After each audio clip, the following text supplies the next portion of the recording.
Hello and welcome to episode 242 of the Chills Will podcast. Pleasure today to be joined by Kathleen Rooney.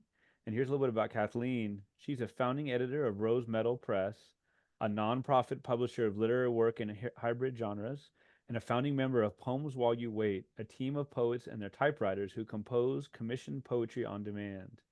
She is the author of the novels Lillian Boxfish Takes a Walk and Cher and Major Whittlesey, and her latest poetry collection, Where Are the Snows, winner of the X.J. Kennedy Prize, and was released in the fall of 2022 by Texas Review Press. Her latest novel, which will be the main focus of our conversation, is From Dust to Stardust, and it came out in September 2023. She lives in Chicago and teaches at DePaul. Good evening. How are you doing? I'm good. Thanks for having me. Oh, it's so awesome to talk to you. Swimming in, swimming in From Dust to Stardust, just having finished it a couple hours ago. Great read, looking forward to it. But you sent me the whittled down bio, but man, you've done a lot in a short time. So I'm looking forward to talking to you about just the writing life. Yeah. Um, I want to say that you were born in West Virginia, but I don't know if your move to Chicago was quick. I don't know how old you were, but just kind of about growing up and Yeah. your relationship with the written word. Were you a big Yeah. reader? Were there, magazines and books all over the house? How did that work? Yeah. I was born in West Virginia and then I grew up in Omaha, Nebraska and Shreveport, Louisiana. And then my family moved up to Chicagoland. And Uh, I am careful to clarify that it's Chicagoland. It was a suburb, Woodridge, oh. Illinois, which is west of the city. And I went to Downers Grove North High School, go Trojans. And now I live in the city. So it took me a long time to fulfill my dream of living in cities. Like I Mhm. went to undergrad in Washington, D.C., and then I went to grad school in Boston. And so as soon as I was able to Ah. be self-determined, I was attracted to cities. Mm. Um, and now, finally I live in Chicago and have been for many years. Martin C., my husband, who's also a writer, and I moved into the Edgewater neighborhood, which is on the far north side, very near to Lake Michigan, Okay. because I love water. I love lakes. Yeah, And I mean, yeah. Lake Michigan, I know you said you haven't been to Chicago, but it looks like the ocean. And I think if someone just like airdropped you down for some reason and didn't tell Uh-huh. you where you were, you'd be like, what's this ocean? I mean, you'd Yes. figure it out if you tasted it. It's not salty. But we moved here in 2007 and have lived in this neighborhood in three different places. And so I think, I mean, we'll get into it, but I think cities have always been um, important to my writing. Uh-huh. But to speak to your question about my relationship to the written word, I think moving around a lot as a kid was challenging, but I think it was kind of good training to be a writer because Mm. I read a lot. I mean, I made friends, and you have to learn how to make friends quickly and not get too scared, or you'll end up with no friends. Mm. I wasn't isolating myself in books, but it was kind of like I definitely found them a comfort. I always had my Mm. book friends. Right. And my parents are pharmacists. They're both from Nebraska. Mm. And so they're not on the surface people who would be defined as, creatives, Mm-hmm. but they are huge readers. And I think they're creative Mm. people just as like an orientation toward the world. So Mm. yeah, I always had books everywhere. And it was everything from poetry to like Reader's Digest, which I got really addicted Yes. to reading those terrible like drama in real life where people were in like horrible survival situations, to all kinds of history books. My dad was in the military, so lots of history and military history, which is why I wrote my like World War I novel, I think. So Mm. yeah, I'll wrap up by sort of saying that even before I could write my own name, before I was literate, I loved being read to. And I remember wanting to tell stories. And my Yes. mom was so good about it because it was, child of the 80s. So she had like a little tape recorder. So she would be like, okay, tell your Mm. story into the tape recorder. So even before I could write, she was helping me be a writer. Wow. Why did that get me choked up? Beautiful. Yeah, it is beautiful. It's a great parent Mm. thing to do. It really is. It really is. I got From Dust to Stardust here next to me. I've also got Where the Sidewalk Ends, Yes. right? I'll be reading that later tonight, Heck yeah. right? Yes. Oh, that's great. Well, thank you. I appreciate that. So when you say Chicagoland, I cannot believe that I didn't know that's actually a city, a town, Oh, a yeah, neighborhood? it's a broad geographic region, and I think it's one of Yeah. those Okay. regionalisms that if you know, you know, like if you Okay. live in Chicagoland, but it's not officially, I could be wrong. Now I want to go down the Wikipedia hole, but I'm pretty sure it's sort of nebulous, but it's sort of Sure. like a catch-all for, there's the city Like the proper of greater Chicago, metro. but outside the city limits, it's Ah, that, big mass of near and far suburbs that are, okay. on the various train lines and like close enough to the city to like Mm, commute into the city to work or to like have a cultural experience, but you definitely don't live in mm, Chicago. yeah. Well, yeah, it's like a child of the 80s. I watched a lot of WGN, Yes. right? And like they always have the Cubs on and baseball and shoot, I think like maybe the Cosby Show and like other Yeah, yeah. And also, I don't know if you shows. watch the Bozo Show, but like the clown show. Okay, I I know love what that. that is. I don't think I okay, okay. I mean, And Bozo was scary, but it was a good show. ah, so we're talking like what like Oak Park and Cicero and Yeah, those? yeah, those, and then Okay. further out to like, I think Chicagoland could go as far out as maybe Naperville and Aurora. Like Okay. it goes pretty far because there's such, like so many states, kind of like Boston and Massachusetts, Mm, or you get it, like a megapolis kind of almost, where it's right, like right, there's the right. city, but then it's so densely settled around the city that Yeah. like the states, Illinois is big, but a lot of it is pretty empty Uh-huh. compared to this region. And so I think that's why we have, Chicagoland. And it was a term for advertising, like Yeah, I all get it. the like car salespeople and like Right. Empire Carpets were like Chicagoland. So I thought at first you said carb salesman. I'm like, there's a carb salesman? Like carbohydrates? no. Carb, carb. I mean there's those too. There are. But yeah.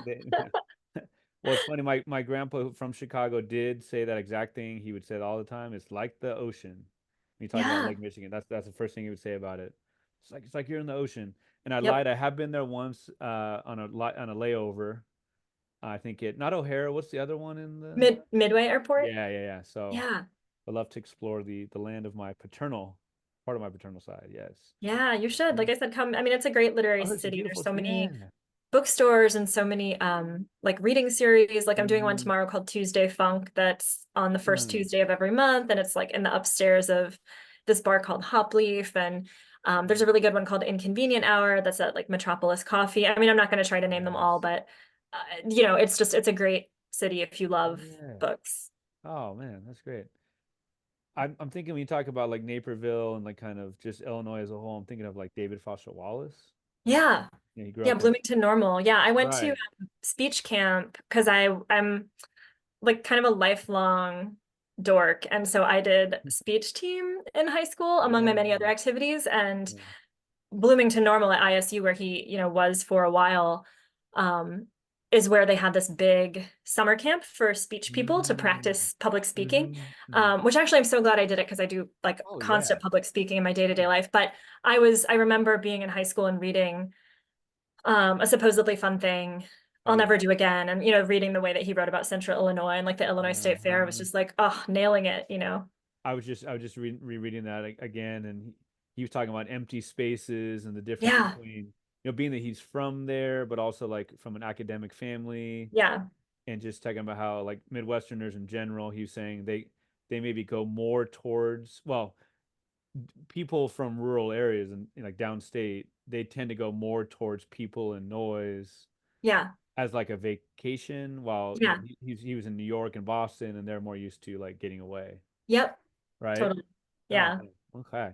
What were some of the books, poems, short stories, whatever, or writers who really or writers who really thrilled you, especially as you were coming into high school and college, gave you that Yeah. lifelong bug, and maybe wanted to make you be a writer as well? Yeah, yeah. I have to go back even I'll get high school and Sure. college, but like it started so early. Like I know some writers are like, oh, I didn't get into it till grad school or whatever, and I think Mm. that's cool. Like it's never too late. But for Right. me, it was like immediate. I think there's something mesmerizing and enchanting about words. And so for me, it was poetry. And like you held up Where the Sidewalk Ends, and I mean Shel Silverstein for sure. But Mhm. my parents were really big into sort of classic literature and stuff. So Mm. they had a ton of poetry around that. They had Shel Silverstein, that was great.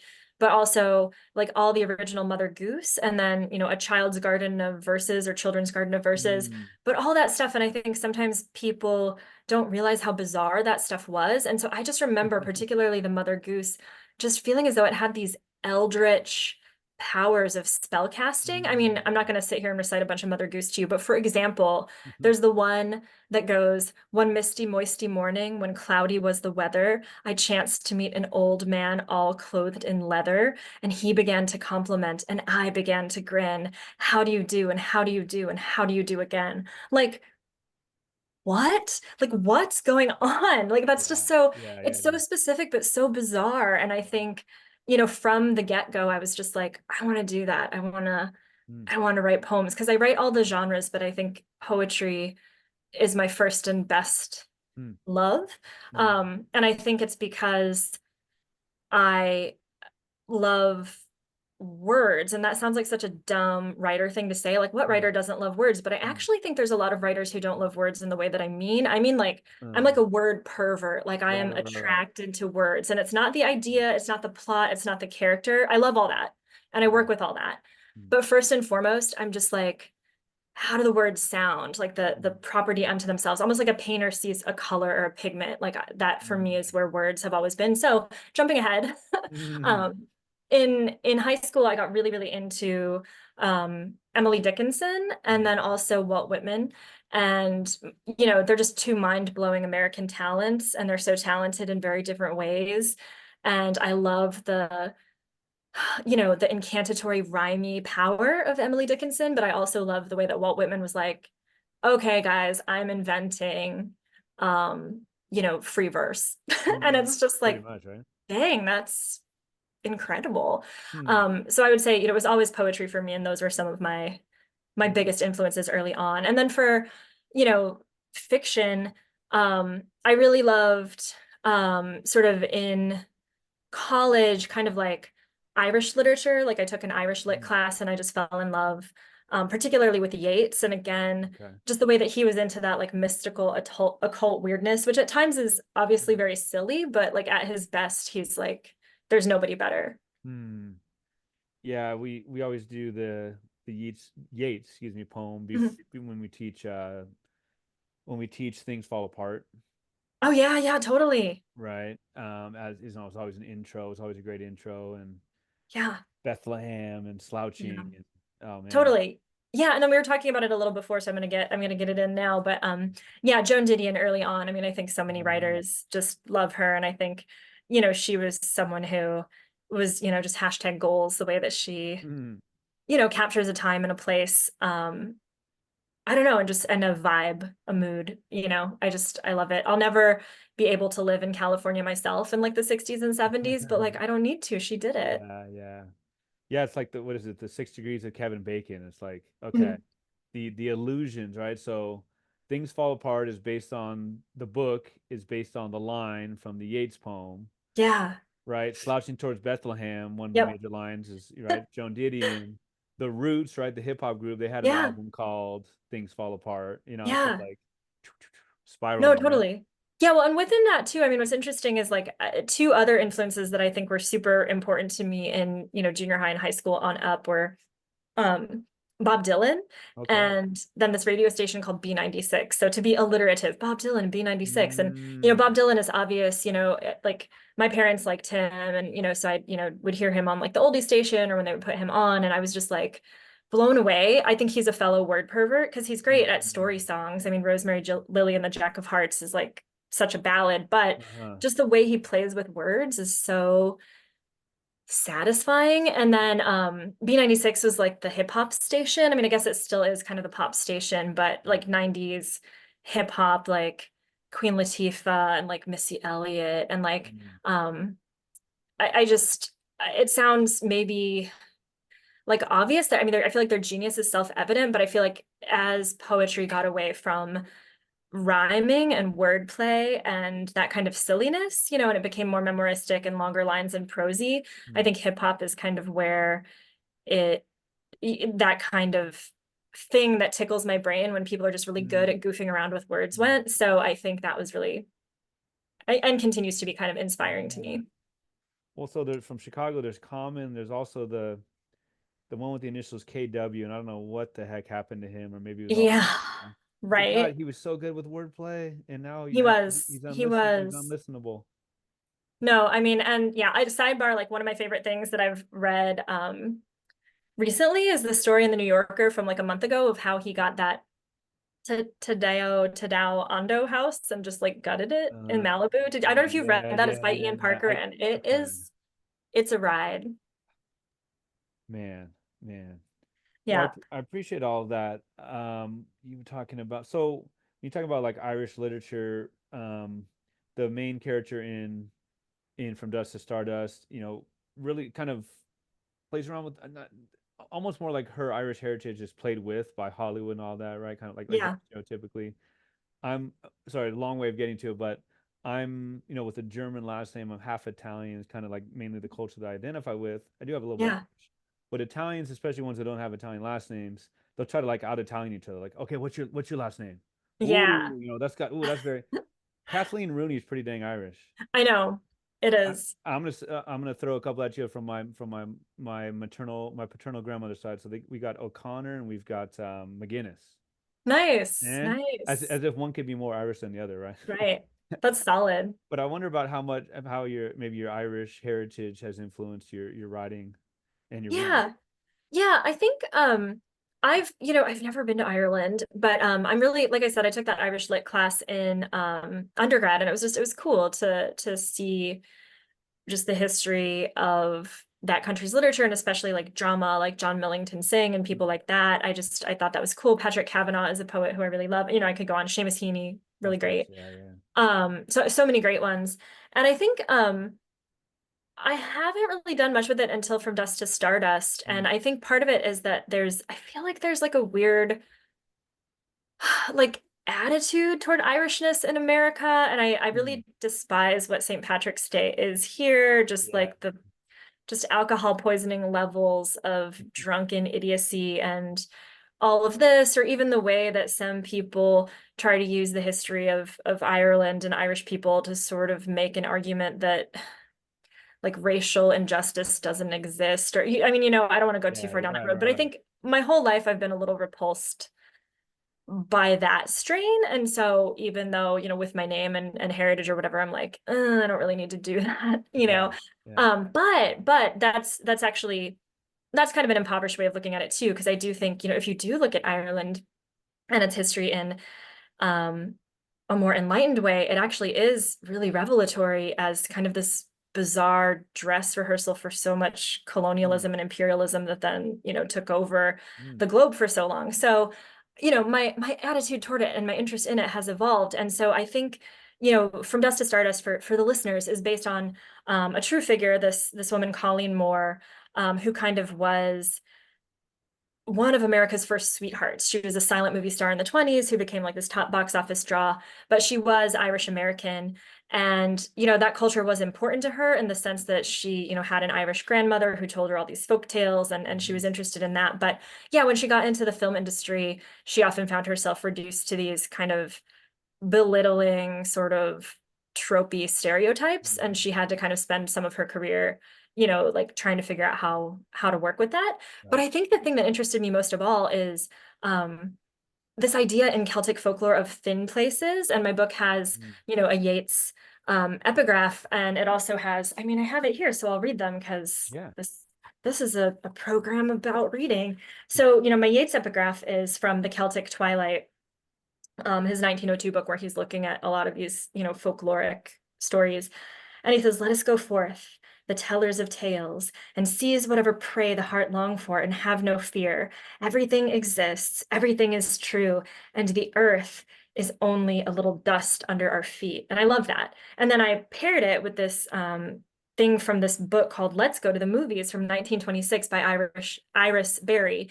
And it's interesting because, like, even as the movies were becoming a thing, there were all these people writing to kind of try to be like, what even are the movies? What are they doing? This new Mhm, art form. And she says, "I do not think anyone could estimate what value such films have. It is incalculable because it makes the stay-at-home citizen a man of the world." And mm, so, yeah, I think it's one of those things, that interests me about history is that it's super, super hard for us to understand now with like 100 years distance how magical and how mind-blowing a motion picture would be. Like we all have, we pick up our phone at any point and watch like a stupid TikTok of anything Mm-hmm. you can imagine. But back then it was just like so fresh. So I think that's cool. So to me, that kind of like gave me somewhere I wanted to go with the Irish heritage, which is the thin places thing, which is sort of like the idea that whatever is in this world and whatever's in the world we can't see, the invisible world, the beyond, however you want to think about it, is mostly separate, but there are thin places where the membrane between those two worlds gets thin and porous. And Mm, that's a key feature in most of these fairy stories that like Yeats is writing about, and that Colleen, Moore's grandmother, and therefore Irene O'Dare in my book's grandmother, told her, where the fairies slip through and start to mess with this world, or like a human child or a human person can get sort of sucked through right. and go into the fairy realm. And of course, these aren't the, sanitized for kids, boulderized versions. They're like Mm, dark and they're twisted, and like encountering the fairies is often bad. Like it's mm-hmm. often, they promise you something and don't deliver. And to me, that seemed very much like what the movies were, like both Ah, watching the movies and then also Hollywood. And kind of, so I had fun writing this character, Irene, as someone who's sort of the, Little Red Riding Hood, the wide-eyed innocent who, goes out to Hollywood with these, questy kind of intentions, and then has to navigate a world that is in like much of it is magical and cool, but also dark and predatory yeah, and not easy, especially when you're like 14. seriously. Have you seen the movie Cinema Paradiso? Hmm. Right, I'm thinking I of that love just it. right. Yeah, so good. I was thinking of that today. Oh, I listen to the soundtrack all the time, but I was Yeah, thinking of the movie, beautiful soundtrack. But I was thinking yeah, of yeah. that movie and just the. I had a friend watching who was just in tears because of like he was thinking of home, like home would be in a different Yeah, country, but obviously just the magic of movies, right? totally. What reminded me of what you were saying. Yeah, Yeah. well, and I mean, I think a thing too, like, a thing that I hope you were saying before, you kind of like fell down the Wikipedia rabbit hole reading the Hmm. book. And one of the things that I think is interesting is that like in early Hollywood, um, it wasn't always early Hollywood. Like we use Hollywood as a metonymy or synecdoche or whatever for, Ah. the film industry. But, as you've read the book, like there used to be outposts in other parts of the Sure. world. Like Hollywood won because California has beautiful weather most of the time. It's sunny, Hmm. it's dry. Even if it's hot, the light is good. You can shoot outdoors. You're Hmm. not going to get rained on. You're not going to get snow and ice. But prior to their kind of realizing that, you had outposts in New York City, upstate New York a little bit because of D.W. Griffith, and then also Hmm. Chicago, where there's S&A studios. And to me, that's cool because I've lived in Chicago for a long time. And it's right. I live in Edgewater, which is north, and then you go a couple neighborhoods down south to Uptown, which is still on the north side. And on this Argyle Street, there's this old building that is the old S&A studios, and now it's a university, but the university Hmm. has preserved the shell of the building. Oh wow. And you have these like terracotta heads, and it says S&A, and it's named S&A because it was Spohr and Anderson were the two guys who started it. And Hmm. so it was fun to finally like dig deeper into that and kind of get her screen test there, and think about Yeah. like how magical it would be like to go watch a silent movie being shot, because the beautiful thing about silent movies is they didn't have synchronized sound, so you could have all these people standing there watching almost like it was a play, because you didn't need quiet on the set because none of it was gonna go Uh-huh. in. Sorry, speaking of quiet, a huge truck goes by right when I do that. Oh, no problem. No problem. With I guess it'd be kind of a two-part question about some of the seeds for the book, as in your own interest. Well, you write about it in, I think, the acknowledgments, or yeah, after The the author's book, note or somewhere, the yeah. author's note, right? Just about how you were incredibly pulled to the story of Colleen Moore. So I guess the question about seeds for the book, your interest, and then also just about what research you Yeah. had to do. Yeah. I mean, so I write all genres, and I don't only write historical Hmm. fiction, but I love historical fiction because one of my goals is to like satisfy my own curiosity and then hopefully pique the curiosity and satisfy the curiosity of other people. So like with Lillian Boxfish Takes a Walk, I was like, wow, what was it like to be super famous as the first, well, one of the first female ad executives and like the highest paid female ad copywriter in America in the 30s. and she like invented humor in advertising. What is it to be a pioneer who comes up with something that's now so ubiquitous that it's hard to imagine people didn't do Mm. it? And then with, Cher Ami and Major Whittlesey, it's like, what is it like to be like an American war hero who never wanted to do any of it? And what is it like to be the pigeon who saved these men from friendly fire and who in that era was so famous that I mean they stuffed Cher Ami, like when Cher Ami died finally of war wounds, you know, like after all of the war was over, they didn't just bury the corpse, they stuffed it and put it in the Whoa. Smithsonian, which is crazy. You can go to the Smithsonian now and like look at Cher Ami, who is a war hero. Oh. So, but now no one's ever heard of Cher Ami. And so a similar thing for me, like the seeds were kind of like when I got to Chicagoland, my parents took us into the city for many enriching field trips. And so we would go to the Museum of Science and Industry where they have this fairy castle. And some listeners may have seen it. If they haven't, go see it. It's in the Mm. basement. It can be a little hard to find. And it's this 1-ton fairy castle that the real life Colleen Moore built toward the end of her film career. And then, but it's not just like a fairy castle like you or I would make. It's got all the trappings Mhm. of the highest paid like woman star of Hollywood. So it's got like, Mm. emeralds and diamonds and mother of pearl and, suits of armor that were given to her by Rudolph Valentino, just insane stuff. Like you go through and you're like, the audio recording tells you like, this is a piece of the one true cross that Jesus died Yeah, on that was given to me that by raised some Claire. eyebrows. I was like, oh my Yeah, God. yeah. And you're just like, is it supposed to be in the castle? That's crazy. So yeah, so I grew up going to see this thing. And then at the time, they don't have this now anymore. I hope they'll bring it back at some point. They had all this wall text explaining who she was, because I think if you see the castle, you're like, amazing, Yeah. fulfilling, great. But you're like, why? Who built it and why? Uh-huh. And then, when I was a kid, it explained everything about her, that she was this, just sort of girl next door who just really wanted to be in the movies, and she like made a go of it. She was very successful. And then toward the end of her career, she wanted to do something for um, America during the Great Depression. So she toured Mhm. this castle to raise money for children's charities, which I think is like, I depict it in the book. I don't know if this is how the real person saw it. And that's what I'm always, people are always like, what's real? What's not real? And I'm like, without Colleen Moore, there'd be no Doreen O'Dare, but I do make Yeah. stuff up and I don't know what her Uh-huh. state of mind was. But I liked having fun with this idea of someone who had been Cinderella for so long, like Mhm. stepping into the fairy godmother role and being Mm. like, I'm not going to just take stuff that's given to me or work for my own gain. I'm going to now try to like bestow stuff on other people. So I Yeah. guess like as a little kid, seeing a grown-up adult woman who would do a project this quixotic and honestly kind of like unhinged was just like, yes, like I Uh-huh. relate to that. I want that. And so when I was an adult, like in 2016, and things were looking dark as they are now, Right. I was sort of like, what did other, what, like this is so cool. I kind of forgot that she built this thing in dark times and was trying Mhm. to like, shine a light. And so I think that's what, it had been in me all those years. And then the time came when I was like, I Right. need to tell the story now. Well, the book has a lot of the cool parts of the Great Gatsby type of thing, the 20s and the flappers and that Yeah. high society, like so like is it William Randolph Hearst is one of the characters, for example. Yep. And my mind, almost my tangents are coming together here, but you talked about kind of a quixotic, idea to do this fairy castle. Hearst, has his castle Yeah. in San Simeon, which is kind of like, is that kind of Santa Barbara-ish area, Yeah. maybe? I've never been, but I think so. Okay. Yeah. It's like Well, up, it's on the coast there's ish also, I don't know if it's Hearst or in the somebody, I hills. can't believe I'm forgetting, but I think up in San Jose, kind of in the South Bay area, there's another famous, Yeah. The Winchester Mystery House. Yeah. I've thank been you, to thank that you. one. That one is Uh-huh. bananas. Just this idea that it was never finished and just, Yeah. kind of a why not? Like Yeah. person, why not? Why not do the Yeah. castle? And she said, why not? Oh man. So the book starts with the prologue where Eileen Sullivan, the name of the given name of Doreen O'Dare. O'Dare, is that how you pronounce it? Yeah. Yeah, the actress, she takes on that name. She was born in 1902 in Michigan. Kind of eventually the family gets to Chicago. They moved to Tampa as well. But just the idea of her seeing movies is so appealing.